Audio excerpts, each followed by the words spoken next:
Good morning, everyone. So we often ask ourselves a question: do we eat to live or we live to eat? Some of us would actually think that they would need a cup of coffee in the morning to energize and boost up.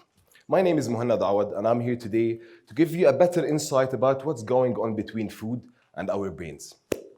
To start with, I've been always interested in the art of cooking on one hand and the link between food and psychology on the other hand. Yet I've actually never knew how is that happening. I found that almost all research is done on the effect or the link between food and psychology and the effect of food on our mood and the effect of our mood on our decisions on what to eat all focuses on one perspective, which is a consumer perspective, but not a chef's or a cook's perspective, which I believe is as important as the first. At the end of the day, these people are cooking for you. So if there is a relationship, a connection between their mood and the food that they're cooking, this is definitely going to affect you as a customer. It all starts in our brain. In the center of our brain, we have what we call biochemical transmitters or neurotransmitters. These transmitters are basically messengers that are there to control our mood, our behaviors, and our appetite. For example, the main three food-related transmitters are what we call serotonin, dopamine, and neuroperipherin. We're not going to get into details of that عشان ما تصير scientific شوية talk. We're going to stick to the food part. So other than that, we have another group of what we call stimulants. And a very good example of that is found in caffeine. Caffeine or coffee, we always drink coffee every day. And caffeine actually is a good source of reducing your stress. And it's actually a good antidepressant on the short term. But on the long term, and if overconsumed, it actually could cause you dehydration and mood swings.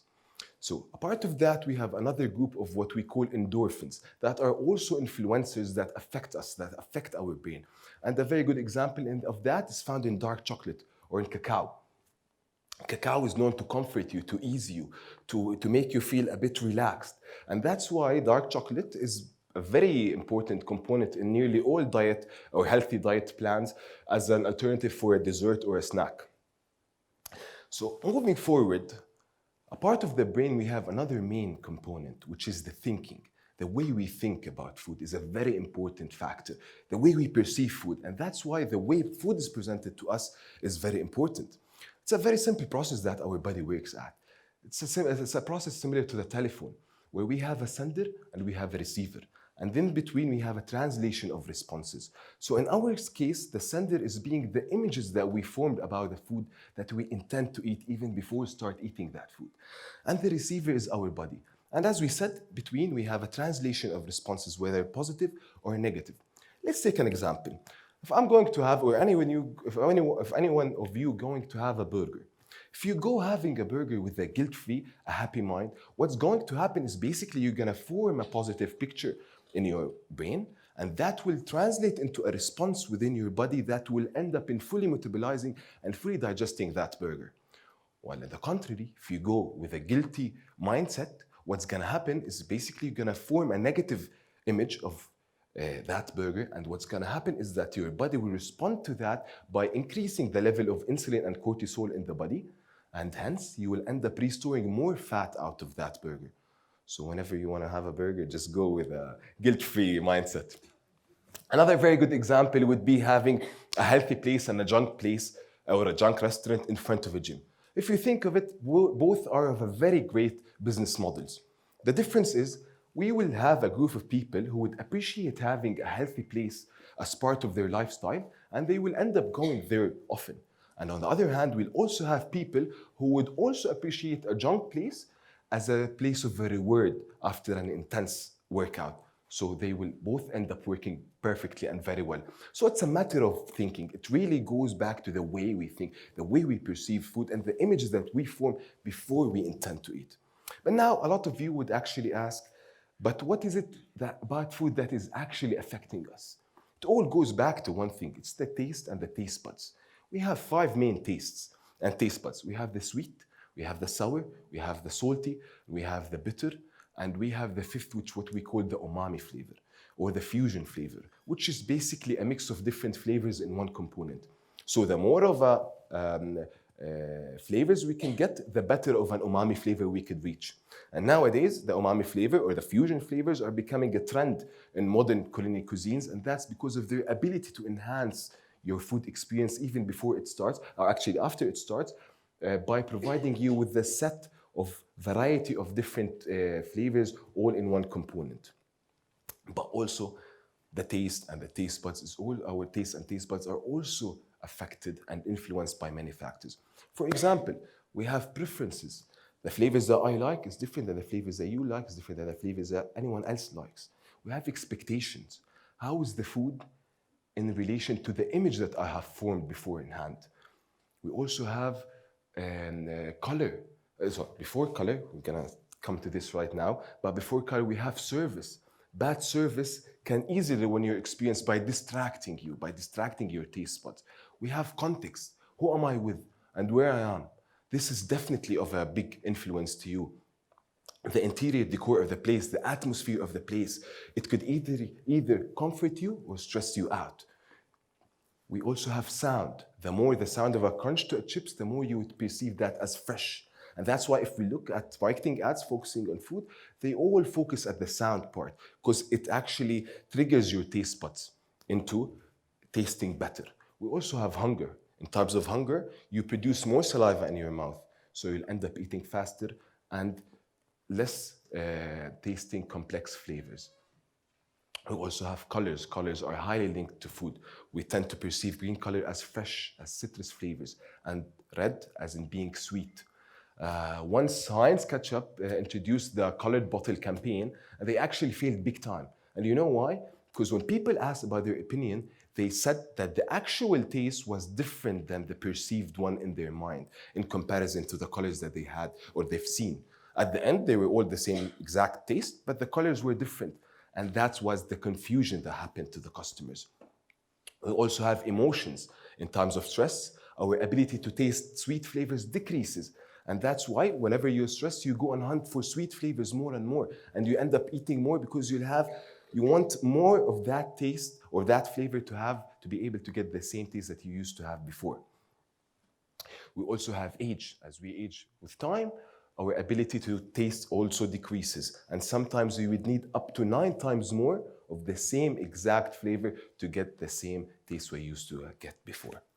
We also have description. It's really, really interesting how someone can deceive someone's mind only by using certain words. For example, I can get a piece of meat and sell it to you by saying this is a Wagyu, a grass-fed, grain-fed, high-quality, premium, fresh, or words such as handmade, hand-cut. These are all words that are there to enhance your experience even before it starts, to make you be able to form better images about the food that you intend to eat. So after we've formed this relationship, some of us would actually ask, is there any particular food that I can eat to feel good, or other food that can actually make me feel bad? The answer is absolutely yes. Foods that are rich in vitamins, proteins, and fibers are known to be mood boosters. And that's because they enhances your moods by lowering the absorption of carbs into your bloodstream. And therefore, they increase the level of dopamine, which is what we call a mood modulator. On the other hand, we have other type of food such as refined sugar or complex carbs. They are known to be a mood buster. They actually give you negative mood. And why that happens? It's because of the rush that they give you at the beginning, followed by a crash low after that. That's why junk food is always good to have on the short term, and it will actually satisfy you on the short term, but it will never give you a good mood on the long term. So now that we have, I hope, a better understanding of this link between food and psychology and the effect on us, how can we, as chefs, as restaurant owners, as operators, utilize this information to better operate, to better serve you as customers? One of the biggest challenges is in modern food and beverage world is consistency. But sometimes it's not the inconsistency of food that's being a problem, but rather the inconsistency of your mind, of our mindset as customers. Therefore, understanding that, or understanding our current customer state of mind is important for us in the success of our business. It's a simple process that we need to go by. First of all, we need to understand the current mindset and status that our customers are having. Second, we need to understand the link between food and psychology and the effect of food on our mood and the effect of our mood on our decisions on where to eat and what to eat. And third, we need to translate that into an experience that starts with giving you the ability to form big or great pictures about the food that you intend to eat, followed by a great atmosphere and service, and last but not least, well-combined and well-studied variety of flavors. More than 50% of your food journey is about psychology. So the next time you want to grab a bite, just try to take a minute and think, what is it basically that I'm feeling right now? What is my current mood? What is my current mindset? This will definitely be able to help you in taking better decisions on where to eat or with whom to go and eat. After that, try to pick the food that actually suits your current mood, that will actually make you feel better on the long term and not just on the short term. Just ask yourself 3 questions. First of all, what is it that I'm eating? Try to break it down into basic ingredients and compare them to each other. Whether it's protein, it's greens, it's carbohydrates, what is it exactly the main components of the thing that you are eating?